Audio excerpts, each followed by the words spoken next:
Okay, workout number 6. Workout of the day number 6. Okay.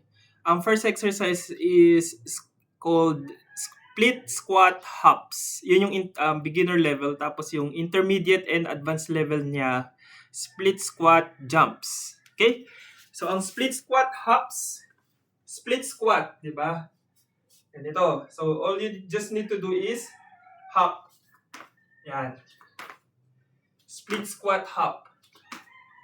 Okay, try to keep your upper body as upright as possible.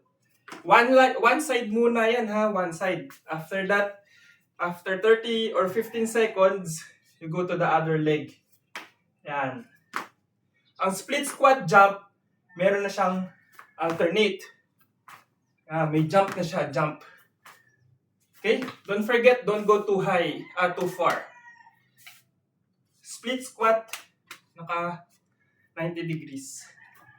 Split squat jump. Okay? Ano siya sa